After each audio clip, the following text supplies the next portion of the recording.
Okay, hello. Good morning, everybody. Woo! Yeah, good morning. Today we're good morning, doing Aaron. what? Good morning, Aaron. Good morning, Evan. Okay, first off, let's give all of our panelists a round of applause, please. Yes, thank you. All right, we're going to do this panel now, but I think the first thing we should do is probably a round of introductions. I will start, and then we will go down the row here, and you can introduce yourself because we should do that. My name is Aaron Patterson. Hello, good morning. Sarah, please. That's it? That's your intro? That's my intro, yes. You could have at least It's said, early, I don't okay. need an introduction. Yeah. I am the man who needs no introduction. Aaron Patterson. Hi, everybody. My name is Sarah May, and I have been a software developer since 1998. Evan Phoenix. I used to help run this jam. Nadia, Odunayo. I run Storygraph, the main Goodreads alternative. Woo! Yeah. I'm Chad Fowler. I started this conference and co-founded Ruby Central. I'm Eileen. You know me online as Eileen Codes. I don't know when I started coding, but it was after some of them. I work at Shopify. I'm on the Rails core team and the Ruby core team. Marty, Haught, Director of Open Source at Ruby Central. I used to help run this thing, but now I just sort of help the open source aspects at Ruby Central. Been programming in quite a while and been a community member since, 2005?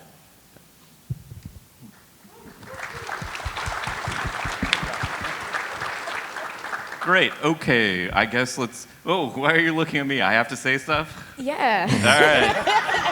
All right. Should I Let's ask myself the question you told me? Yeah. Let's start with the question I told you I would ask you, Chad. Thank you. What was the question? It was. It was about the name. Yeah. Why? Okay. Why Ruby on Rails? Because it's a stupid name. Ruby on Rails. It doesn't make any sense. Like the Rails thing doesn't make any sense. The Ruby on it doesn't make any sense. And then we call it Rails, but it's really on Ruby. Has never made any sense. I remember like the day that David announced the name, I was like, "You're really going to call it that?" Yeah. That's it.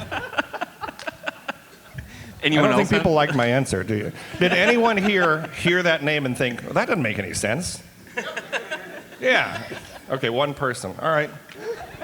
Do we have any other opinions up here? I mean, that's why we have you up here, is opinions. So please jump in if you have opinions about the name. Anyone? No? It's too late to change it now. You No. have had 20 years to say you didn't like the name. It's open source. You can just fork it and have a new name. I say we call it MERB. That doesn't make any sense either. That does not make sense either. That's true. Is that it? No more? Okay. All right. Let's move on here then.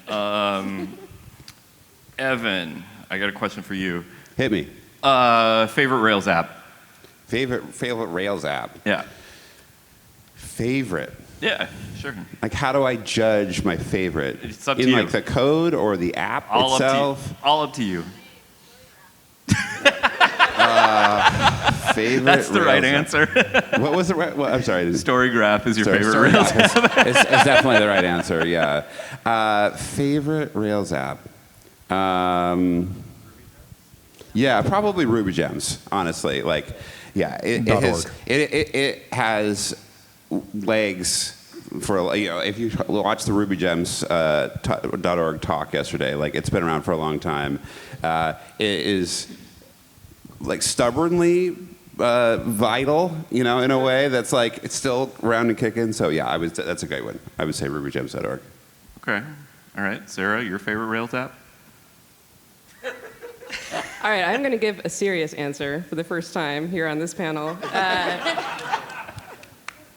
which is that I worked on an open source Rails app called Diaspora for a number of years. It is still a going concern, although I'm not involved anymore. But it was my first opportunity to work on an app that like I wasn't like for the company I was working for, and it was great for me personally because I was able to see like another Rails app and contrast between the one I was working on and that one. And I learned a bunch of stuff about how software design is different for an open source app where you're expecting people to just drop in and be able to use it versus an app that you're building for a company where you expect there to be a little bit of ramp up time so it can be a little bit more complex.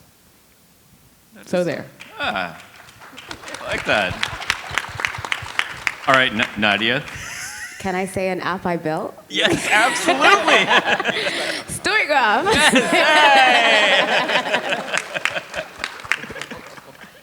All right, Chad.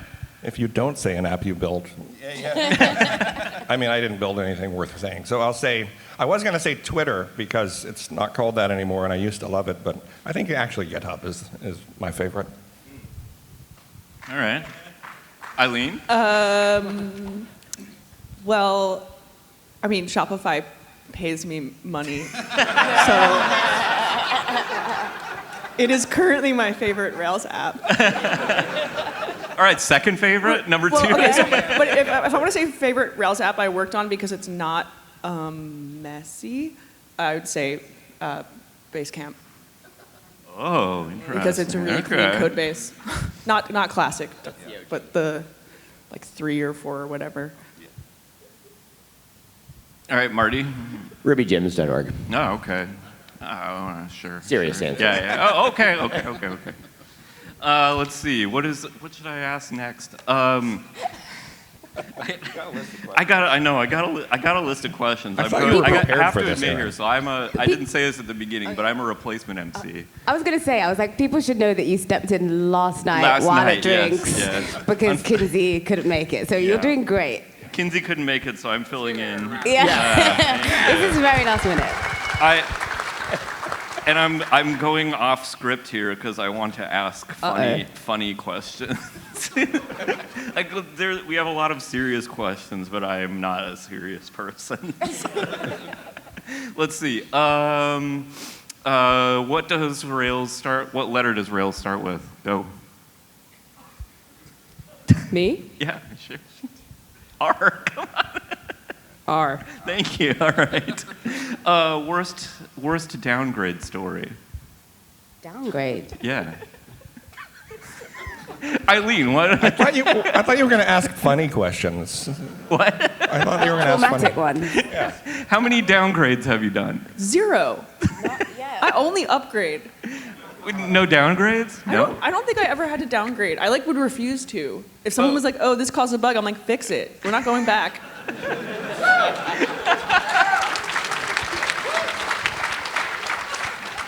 I mean, how many apps have you upgraded?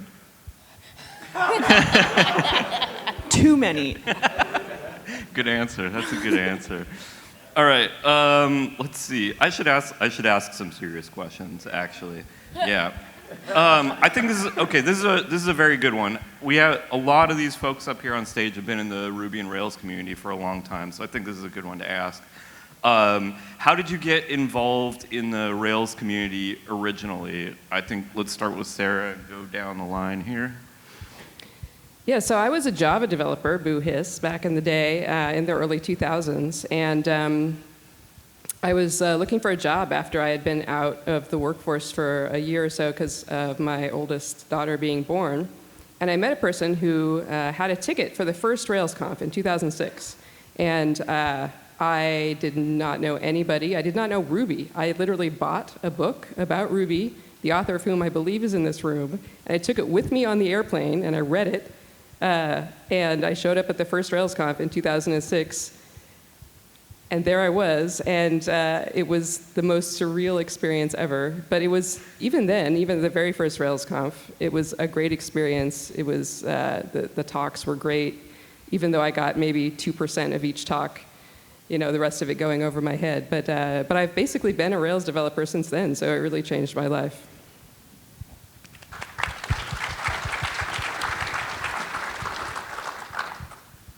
It's a long answer.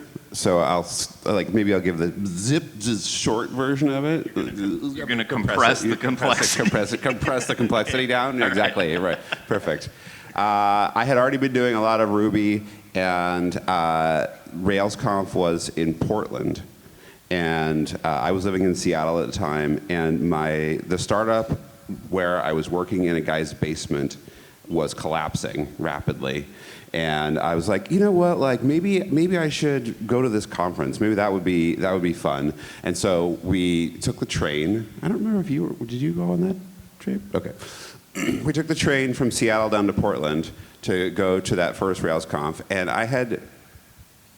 I'm trying to remember. I think that was I had already started a project called Rubinius, and before I was going down there, Engine Yard, who used to be a bigwig in the community, asked me if I wanted to use their community talk spot to talk about Rubinius, and I was like, sure. I don't think you know what you're getting yourself into, but okay. And so I went down there, and that was my first. That was the first RailsConf, and I was sort of accidentally talking on it, and yeah, I guess that's the start. So. For me, so I studied philosophy, politics, and economics at university, and I was going into banking. Decided I didn't want to do that after my internship, and I saw a tweet for a competition to win a place on a coding boot camp, and I thought, ooh, being technical is probably smart, because I tried to do projects at university and I was always hampered by my lack of technical ability. And so I entered this competition and I won a free place on a coding boot camp, Makers Academy in London. And even then, even though it was a free place, I still wasn't sure I wanted to go or if it would make sense. But I decided it was a smart decision, knowing that I was entrepreneurial. And at the time, they were teaching Rails. So I didn't choose it. I just ended up learning it. And I feel so lucky and grateful that that's what they were teaching. And then in terms of getting involved in the conferences, there's a fun story. I got a job at Pivotal Labs at the time, and I was thinking about getting into speaking tech conferences so that I could go to the conferences for free. And Pivotal had a great policy that was you get money to go to conferences if after you'd been at the company for a couple years, but if you were accepted to speak at this specific list of conferences, which was very extensive, then you could go as soon as. So I tried to pivot into that. And one day, my boss, I was at work, just on the computer after work, and he said to me, oh, you have this cool game theory talk, because it was a game theory talk on distributed systems. And he said, I'm about to go for a meal with my friend. You should speak to her. She'll tell you about speaking at conferences. So I went and spoke to this woman, and I was explaining that, I told her about my game theory talk, and she said, sounds fantastic. You should submit it to RailsConf. And I just thought, this lady doesn't know what she's talking about. She didn't listen to me, but she's just trying to be encouraging. So then later that evening, I wanted to email the woman and say, thank you. And I asked JB for his email. And it was Sarah May, and I was like, this name sounds familiar from blog posts and things I'd read, and I was like, okay, she does know what she's talking about. And that was in 2015, and I submitted to give my game theory talk at RailsConf in Atlanta, and that was my first tech conference. So 2015 in Atlanta was my first Ruby Central anything, and so it's really, really cool to be here 10 years later, doing this panel, having built a Rails app that's used by millions of people around the world, so awesome. More developers need to know about game theory. I didn't know you did that talk because I wasn't there. I'm going to go watch it, assuming it's online, right? It is online still, okay. yeah. Okay, good. You should all go watch this talk on game theory, seriously. What was the question? So I was doing Ruby on the weekends, and I had this thing where I would learn a new language every weekend, and I learned Ruby in the year 2000, and I just got stuck on it. In fact, I had decided I was going to be a small talk person. I was going to give up the weekly thing, but I got stuck on Ruby, and that led to co-founding Ruby Central, starting RailsConf with David Allen Black at the time, and Dave Thomas. Rich Kilmer joined us. We three, plus Jim Myrick and Paul Brannon, created Ruby Gems together at RubyConf 2003 in a late-night hackathon, and this will get to the Rails thing. My role in the Ruby Gems like maintenance at the time was a little bit of code and a lot of like the annoying person that just kept pushing people to use it. I kept annoying the Ruby core team, like let's put this in Ruby itself and make it official. And around that time, this very enthusiastic young man created something called InSticky, which was a very well-marketed wiki. And the whole thing was like steps 1, 2, 3. First do this, second do this. There is no step 3. This was David Heinemeier Hansen. I just saw like the way he marketed was so inspiring to me as a cubicle-dwelling nerd in Kentucky that I started talking to him about how we could get people to use Ruby Gems. And he is actually the person who's like, Ruby Gems needs a domain and a website, so I registered rubygems.org because he told me I should. And he helped push it. So when Rails came out, I think the only way to install it was Ruby Gems. And it might be the first like serious project that was released where it was the only way to install it was through Ruby Gems. So in a sense, I got into the Rails community that way. I actually thought that Rails was a silly thing, like not just a goofy name, like I said earlier, but I also thought we don't need another MVC framework. There's so many MVC frameworks in the world. Nobody even uses Ruby. We've already got like 5 really nice MVC frameworks. Let's do something like Iowa or one of these continuations-based things, all this cool fancy stuff that was happening at the time. But no, of course, it took off. And then the last like final nail in the coffin for me, which means I died and went to Rails, I don't know, was a weird metaphor, sorry, I'm feeling kind of morbid, was Dave Thomas asked me if I would take over for the authors of Rails recipes because people had started writing the book. And the story is everyone wants to have written a book and no one wants to write a book because it really sucks. So I don't know why I said yes. I wasn't even a Rails developer. That turned me into a Rails developer, and here I am. All right, sorry I talked so long. Well, I mean, this is one of those questions where, like, if we've all been doing this for 15 years, the story is long. So I was working at a web development agency doing like WordPress stuff and whatever. I'm not educated in computer science. I was a photography major and just sort of like stumbled into coding because it pays better than being a photographer. And I decided I wanted to start speaking at conferences, and I don't really know what possessed me to do that because I had an intense fear of public speaking that I clearly got over. And I gave a talk on Active Record, and it was kind of like, oh, if Active Record isn't doing what you want, like that's on you. You need to know what's happening under the hood.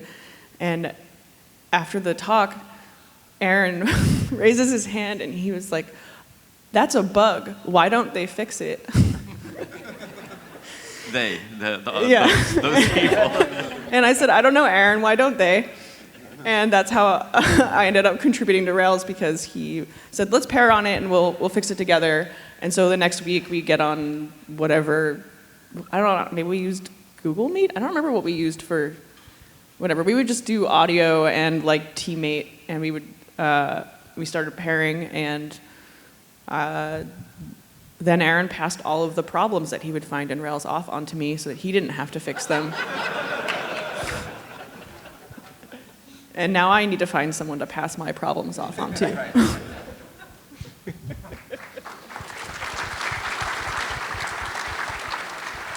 Yeah, so my story, I would say Ruby and Rails were kind of connected directly. So I was earlier in my career, but I had been around. I had gone to like one tech conference maybe in 2001, and it was pretty terrible and wasn't really very keen on that. But I had joined a startup by invitation. It was a 4-person team, and the conditions were I had to read a bunch of books. One of them was test-driven development, one was refactoring, One was Java best practices because it was a Java stack, and the other one was Enterprise Patterns by Martin Fowler. And so there's a fifth book that wasn't required, but that was Pragmatic Programmer. And so sort of reading these books, these were all new to me. Extreme programming was new to me. And so that sort of opened my eyes to a different way of working. And that led into going to a conference called No Fluff, Just Stuff after I moved to Denver in 2005, where I met Dave Thomas, the author of Pragmatic Programmer, and also he was speaking about Ruby and this new thing called Ruby on Rails. So once I saw that, it was life-changing because I saw programming and building software differently than I had previously, and the productivity and the ability to actually create very quickly what I wanted in Ruby compared to Java was remarkable. And so I never looked back. I started the Boulder Ruby meetup in 2006, January 2006. You know, Chad lived in Longmont, Colorado, where I lived at the time, and it just took off. So I was all in and never looked back since.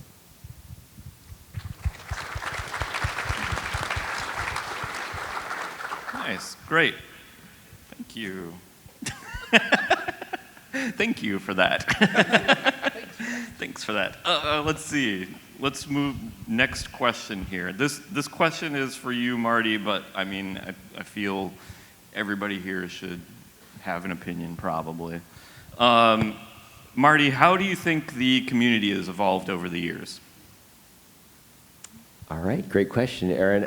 Okay, so in the beginning, from what I saw, there was a lot of excitement and sort of, I would say, once I got plugged in, so I can't speak to the years that Chad was a president before, because I only got involved in 2006, but there was very much a Wild West sort of pioneering vibe early on, I would say, and like we had a bunch of problems to solve that hadn't been solved yet, because it was sort of new space. And that was a very, very interesting time to be in. Also, the rise of popularity was bonkers. So like, I didn't know, like in 2006, it was already kind of taking off, but like it kept going up and up to where like I look back and like, what a wild time like that 2006 to 2009, 2010 timeframe was. So that was sort of one phase. There's maybe a little excess, perhaps, in the community at times. The party culture was very, very strong there for a number of years. And then there was this phase where, people started to go elsewhere. In 2010, I think Node became a thing. You had Clojure and Scala, and there's just so many interesting languages that people started to say, hey, ooh, this thing now. And so there was also sort of this talk of like, oh, Ruby is dead, Rails is dead, or whatever. But it didn't actually die. And so I think like when Evan and I joined the board, that it was like, okay, is this done? No, it's not done. It actually kept going and going, and that was very surprising. I think we asked ourselves like, is this it? Is this like the last year, and it's going to kind of like just crash? But it really didn't. So I think that was an interesting phase to be around for. And then it just kept going, like surprisingly kept going. So longevity was just surprising to me. So one thing I really want to highlight is there was a huge boost to our community and the number of people using Rails when boot camps started to be a thing. Because a lot of the early boot camps, like Dev Boot Camp, which I was involved in, and a few others, they taught Rails to new programmers, people who didn't have a computer science background necessarily, and that brought in a whole new generation of folks into the Rails community that I think was really, really crucial. And this would be like maybe 2009, 2010, maybe in the following few years after that, so I think that was really crucial for us as a community. Anyone else? I'm actually curious, how many people in this room went to a coding boot camp? Wow, that's great. Thank you for being here.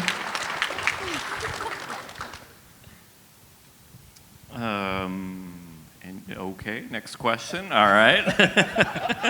We're done with that. Let's see. Nadia, this is for you.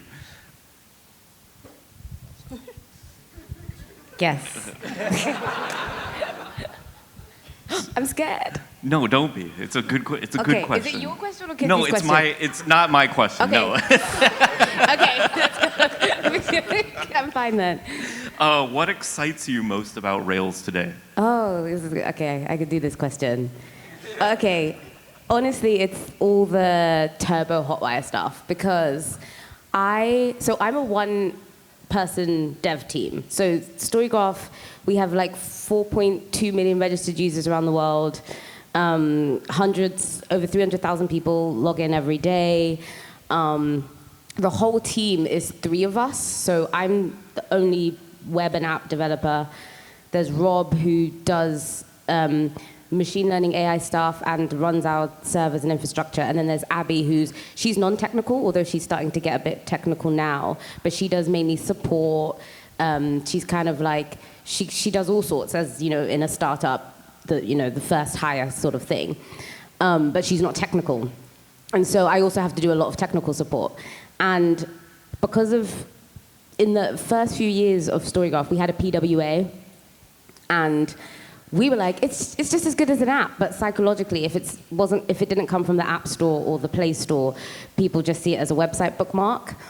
And then I remember when Turbo first came out, and actually Rob, who doesn't do any web development at all, he saw like one of the first Turbo native betas, and he overnight, while I was sleeping, I live in London in the UK, he's in California, he had set up the demo app.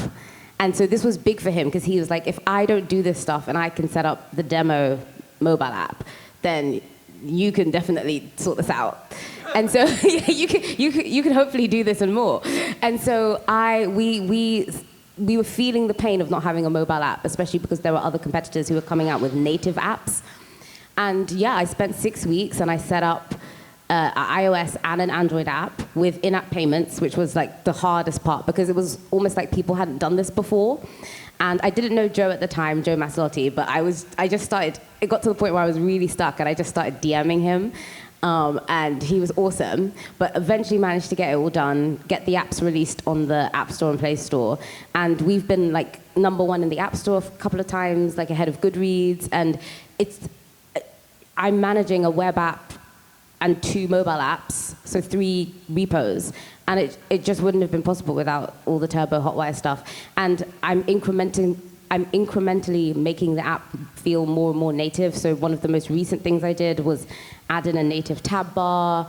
And there's other things. So that's the thing that excites me. And I'm looking forward to see like how the development progresses with that, because it's enabling me to just be this one-person dev team like that's used with an app that's used worldwide. So it's awesome. Thanks. Thank you. I think it's incredible and inspiring. You're able to put together like this website or an app of this scale with such a small dev team using Rails. So I think that's great. Please give another round of applause for Nadia, please. So it's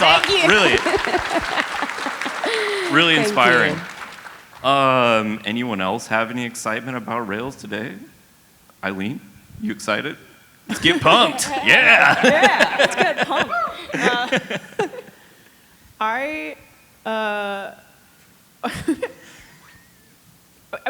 It's exciting like how much we've built over the years, and that's and still going. You know, Shopify. I lose track of how old it is, but think about like Shopify is one of the oldest Rails apps on the planet. Like Toby got the zip drive of Rails from DHH. Like it wasn't even available to the public yet, and the first version of Shopify was built off Rails 0.1 or something, which is part of the reason that it has daemons in the code base. But it's also really exciting because you get to look at Toby's first commit and how it's changed over all those years. And I don't know, you know, when you get to work, like I've worked on GitHub, and I've worked on Basecamp, and I worked on Basecamp Classic, and so I literally worked on all of the first big Rails apps that are still around, and to see how they've grown over the years and how they're changing and how Rails has changed along with it and the way they change together now that a bunch of us run off Rails main is really beautiful. Like I don't know any other community where there's huge companies that are like, hey, we're running off main so that we can make Laravel better. Or I'm not saying that it's bad about those communities. It's just I don't know anyone else who's doing that, and I think that that's really exciting. And I want more of you who have apps running off Rails main, at least in a CI build, so that you can contribute and you can change Rails the way you want to along the way. And I want more of that, more new contributors. You know, I told you I didn't want to answer this question, but I do now. Is that okay? Yeah, of course, yes, please. I have probably a weird answer because I came here thinking, I actually came to this conference feeling sad as I was traveling, partially because it's the end of an era, and like this is the last time I'll be on the stage at RailsConf, because it won't exist anymore. But also, I think it's the end of an era of people like us who are like obsessing over the details of the inner quality of code. Like at some of the early RubyConfs and RailsConf Europe, I remember like Marcel Molina did a talk called Beauty in Code or something like that. Really great talk. It was really inspiring about just what makes code beautiful and comparing it to art. I think that's something that we can do as hobbyists in the future, but there aren't going to be big conferences full of people thinking about this anymore. So this is the sad part. Now, why am I excited about Rails now?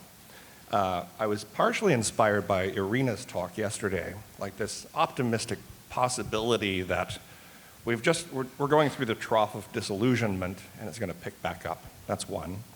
And by the way, just to explain, the reason I think there won't be conferences as full of people talking about the internals like this is because LLMs and various other models are going to be writing all the code, and they already do. But part of what I was inspired by is I am realizing that if we don't care about being shiny and new anymore, then something really solid, proven, very well documented in so many ways, including through these conferences, blog posts, because like all this stuff is transcribed and in models somewhere, actually makes for a great basis for AI-generated code, because there are just patterns. Like Rails itself is a set of patterns that make good code, right? And I think that's the future. It's all about architectures and less about the details of code. So I think Rails is actually a great target for this, and stuff like what Eileen was talking about, Shopify matters a lot in the future because you need something solid and fast and proven to perform, and almost nothing is proven to perform as well as Shopify. So I feel like some sense of optimism now. So much so that I wrote my first Rails app in 10 years last night during DHH's session. When I say I wrote it, I mean Claude and I wrote it. And it worked by the end. And it's cool. It's like a thing where two LLMs debate each other in Rails and then give you the output of the debate. I might deploy it even. Who won the debate? Well, so the first question I asked it is, does Ruby on Rails have a bright future in the software development ecosystem or whatever? And it said, no, not really. No, it was actually a very reasoned thing that also contributed to this feeling that basically they echoed what Marty was saying, they being the LLMs. We have this like resilient community. And it's very true. All of these massive apps and small apps and humans like us that have built these things and are maintaining it, it's not going to go away. It's not going to die. So that sort of reset my understanding of Ruby and Rails and where it fits in the world. All right.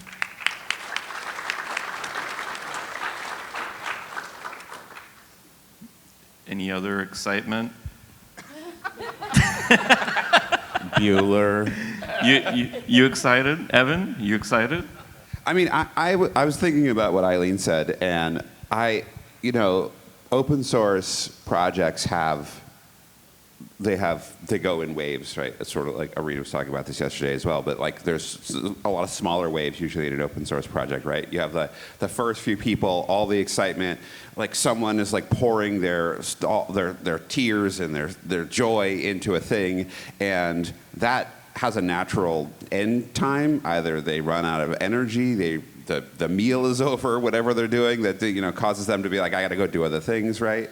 And I will say that like what you try to get in an open source project is you try to have enough people so that those like waves overlap, right? So that if you zoom way out, you see them at the like they never really get down very low. They kind of just go like this at the top because you've got all these waves overlapping. And I think that that's really what's been amazing about Rails is because so many other projects, I mean, I've seen a zillion open source projects, and they will last a while, and then people get busy, they get disillusioned, they find another thing, 2 or 3 people find another thing that they go to, and then all of a sudden that sort of graph starts to fall, and it hits some minimum point, and everyone's like, oh, this project's dead. I guess I just move on. Like, I'm not going to get involved with it, right? So you have to keep it up. And it's been sort of amazing to see Rails keep that graph, keep that image going for as long as it has, so that people can be like, oh yeah, like,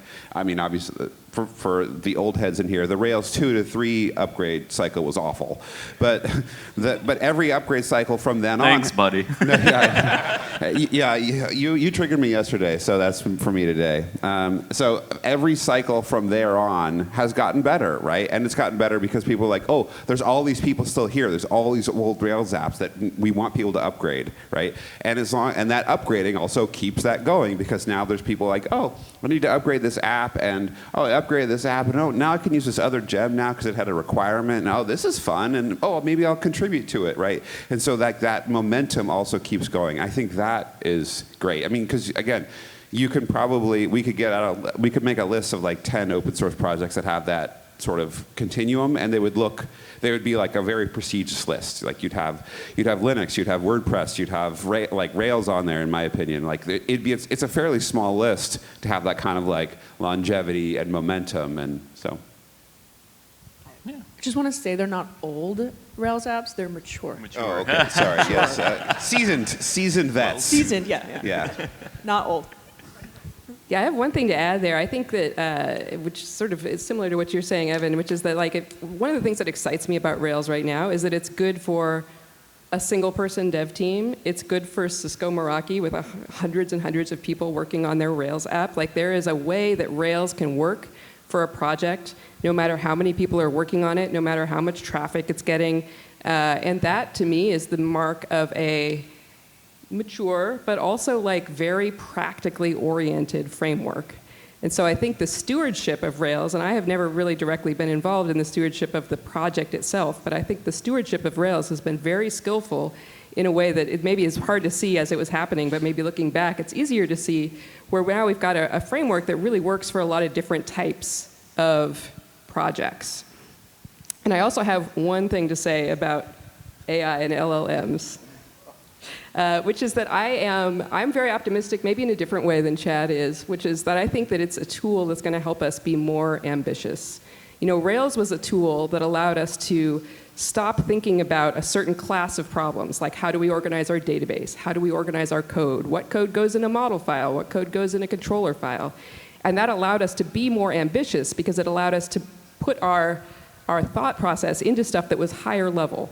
And I think that is what AI coding assistants in particular are going to do for us again. They're going to take away a certain class of problems, but they're going to open us up for more creativity at a higher level of problem. And so I do not feel threatened, and I don't think anyone in this room should feel threatened by AI as a potential way of like losing your job or something like that. I think that what it means to be a developer is going to shift, and I think we can all shift with it.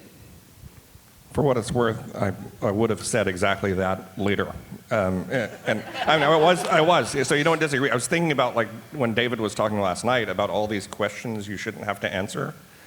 It occurs to me that that's where we are. It's just this new thing. It's like, okay, don't do that anymore. You don't have to think about that anymore. So I'm with you. I remember Glenn Vanderberg, when he switched from Java to Ruby. He was an author and speaker, some of you may know. He sent me a message and he's like, I'm really exhausted after a day of doing Ruby. And I was like, why? Or Rails, actually, specifically. And he said, well, normally with Java, I would like come up with an idea and then I'd spend all day typing. And now it's hard because all I'm doing is the creative work. And now we're at such a point where that's just insane, And so like one thing that I think, the reason I mentioned like the conferences of people and the communities that are really Of course, open source is different. You have to work on this stuff. But when you're building apps, there's this craftsmanship that I think can kind of go away at the level where it has been. It needs to raise, though. And we also, because we are in these weeds, all of us, we must be because we're here in this conference, we are at risk of being the Java programmers that didn't understand that they didn't have to answer all these questions back in 2004 and resisting it. So I'm with you. Let's not feel threatened, but if you don't think you're threatened and you're also not changing your behavior and your understanding, you should feel threatened, actually. You're really at risk. All right. Yeah, all right. We got any more AI hot takes up here? Nothing? No? Wow, okay.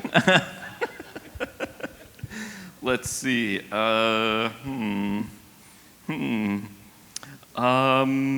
Okay. What should the Rails community focus on to ensure long-term sustainability? I think it's a good question, more forward-looking. What?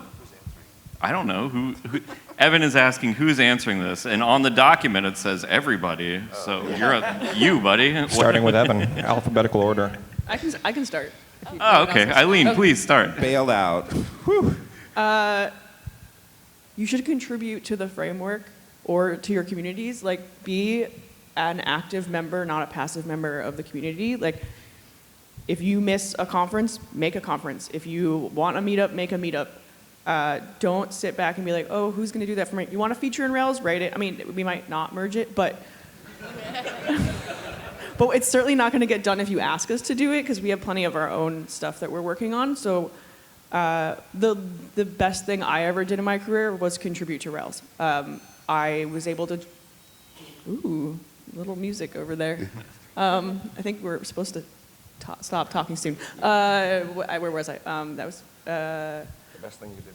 Well, yeah, best thing I did was contribute to Rails, and because I wanted to see multiple databases in Rails. David wasn't going to build it. If I wanted it, I had to build it, and so I did that, and now you all have multiple databases.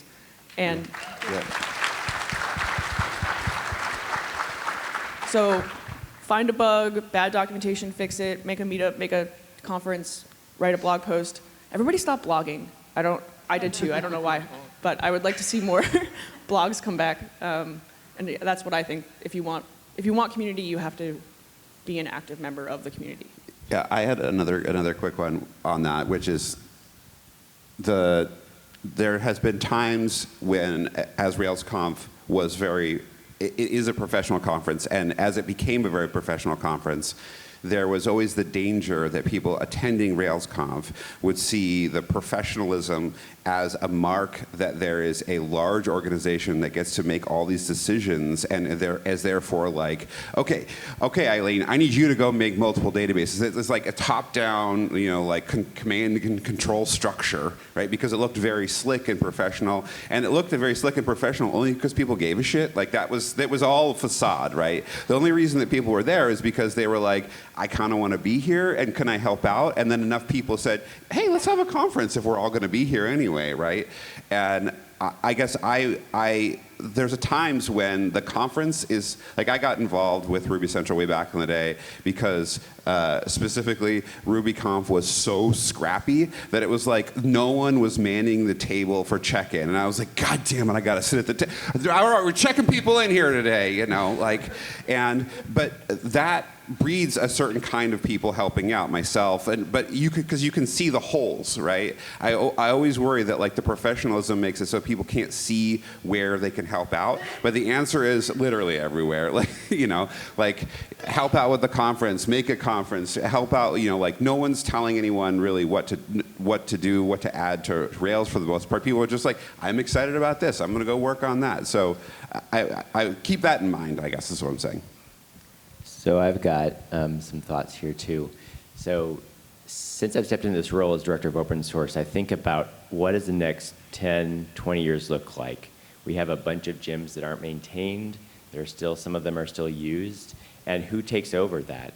There's a burnout is real. We talked about the waves earlier with open source, and I think that's a thing. So I'm like, how do I find folks who want to step into some of these projects and bring some new blood, some new energy to keep them going because they are critical. And at some point, the folks that are doing it now are going to get tired and they're going to move on. And then who takes over that? That's going to happen. It has happened. And so there's like, what do we do about that? Are we intentional? But I think if anything to take away from this is like, if there's one of these libraries that interests you, get involved. Matter of fact, in just a few minutes, there's going to be some tables over there filled with folks that are showing up for their open source projects that would probably love to see you drop by and say hi and maybe show your interest. So. All right. I have one last thing. Okay, yeah, go for it. Okay, it's really fast. Okay, who in here eats lunch? Show of hands if you eat lunch. No, I know that no, Justin Searles isn't here, otherwise he'd have his hand down. Famously, he doesn't eat lunch. But most of us eat lunch, right? So yesterday you all went out to lunch, right? You all went and found a place. Maybe you spent between $10 and $15, maybe $20 for a nice lunch. Chad and I had some nice Japanese food. It was great. Today, the conference is graciously providing you with lunch, which is great. You don't have to go anywhere. You're here. You don't have to go outside and sweat, right? So let's everybody. Hey, can we get the silent auction thing up on the screen up here, right? So I want everybody. You don't have to pay for lunch today, right? That was great. That was really nice. You had to pay for lunch yesterday. So everybody, let's get out your phones, and I want you to donate your lunch budget today, because a lot of you are on a company budget. A lot of you are here on a company budget, and your company is providing you with a per diem, right? So I'm allowing you. You can put it down. Evan Phoenix said it was cool. I want you to. That specifically was not cool, though. I want you to go donate your lunch budget right now to this. And you can say, hey, Evan Phoenix said this is the conference lunch budget. Like, you give my email address, they can write me, and I will give you an exception note that this was your lunch, you spent your per diem today. But if you don't have a company per diem, you still don't have to buy lunch anyway. So please, go click on this link, donate your lunch budget. Like what they were saying earlier, $13 from everybody, we'd be over this thing. We could do it right now. We could literally see, there we go. We could do it. We could just stunning. We could have it be over right now. I can wait. I literally got time. All right, pledge drive. Yes. Thank you, Evan. I guess hopefully, Ruby Central can provide receipts so you can access. Actually, no, I'm doing receipts. You just come up and ask for a receipt. I'll write you a receipt.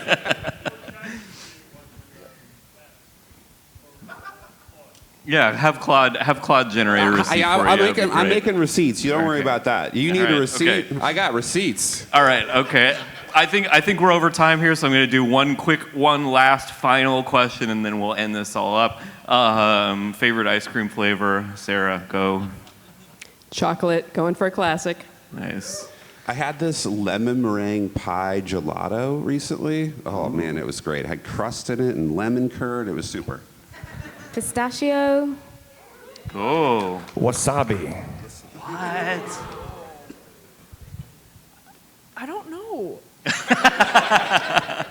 I like a lot of different flavors. It depends on the mood. Like, If someone gave you ice cream right now. So there's a place it's here. We saw it last night. They have a honeycomb ice cream that's really good, and I've been eating that a lot. Vans, blah, blah, blah, I don't know. Search ice cream. It starts with it's like Van something. Yeah. I got that in New York, and I was like, this is great ice cream. And then I saw them here, and I was like, I guess maybe it's from Philly. I'm going to say peach gelato that I make myself with Colorado peaches. All right, one last round of applause for everybody here. Thank you. A round of applause for our impromptu moderator, Aaron. Yes, woo, go Aaron. Thank you. All right, have a good day, everybody. I'll see you around.